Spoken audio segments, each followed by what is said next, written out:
श्री शिवाय नमस्तुभ्यम। स्वागत है आपका शिव पुराण श्रीरुद्र संहिता तृतीय खंड 17वें अध्याय में। कामदेव का शिव को मोहने के लिए प्रस्थान। ब्रह्मा जी बोले, नारद, स्वर्ग में सब देवता मिलकर सलाह करने लगे कि किस प्रकार से भगवान रुद्र काम से सम्मोहित हो सकते हैं। शिव जी किस प्रकार पार्वती जी का पाणी ग्रहण करेंगे। ये सब सोचकर देवराज इंद्र ने कामदेव को याद किया। कामदेव तुरंत ही वहां पहुंच गए। तब इंद्र ने कामदेव से कहा, हे मित्र, मुझ पर बहुत बड़ा दुख आ गया है। उस दुख का निवारण सिर्फ तुम्हें ही कर सकते हो। हे काम, जिस प्रकार वीर की परीक्षा रणभूमि में स्त्रियों के कुल की परीक्षा पति के असमर्थ हो जाने पर होती है, उसी प्रकार सच्चे मित्र की परीक्षा विपत्ति काल में ही होती है। इस समय मैं भी बहुत बड़ी मुसीबत में फंसा हुआ हूँ और इस विपत्ति से आप ही मुझे बचा सकते हैं। ये कार्य देवहित के लिए है, इसमें कोई संशय नहीं है। देवराज इंद्र की बातें सुनकर कामदेव मुस्कुराए और बोले, हे देवराज, इस संसार में कौन मित्र है और कौन शत्रु, यह तो वाक्य ही देखने की वस्तु है।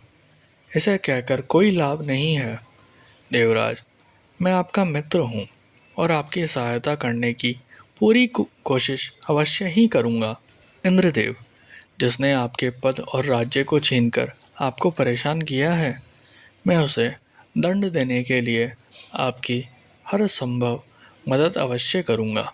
अतः जो कार्य मेरे योग्य है, मुझे अवश्य बताइए।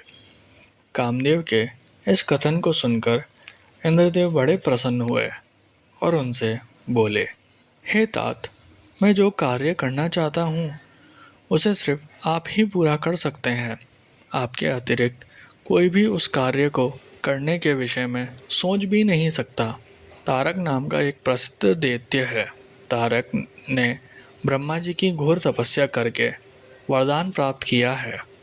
तारक अजय हो गया है। अब वह पूर्णतः निश्चिंत होकर पूरे संसार को कष्ट दे रहा है। वह धर्म का नाश करने को आतुर है।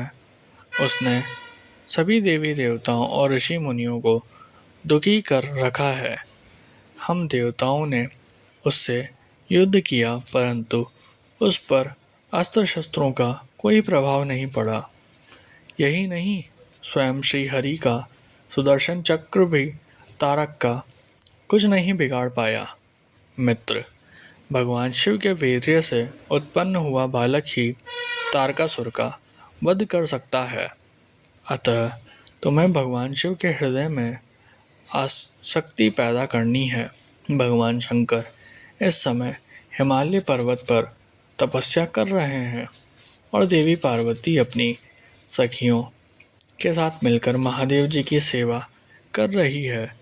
ऐसा करने के पीछे देवी पार्वती का उद्देश्य प्रभु शिव को पति रूप में प्राप्त करना है, परंतु भगवान शिव तो परम योगी हैं। उनका मन सदैव ही उनके वश में है। हे कामदेव, आप ऐसा उपाय करें कि भगवान शंकर के हृदय में पार्वती का निवास हो जाए और वे उन्हें अपनी प्राण वल्लभा बना उनका पाणी ग्रहण कर लें।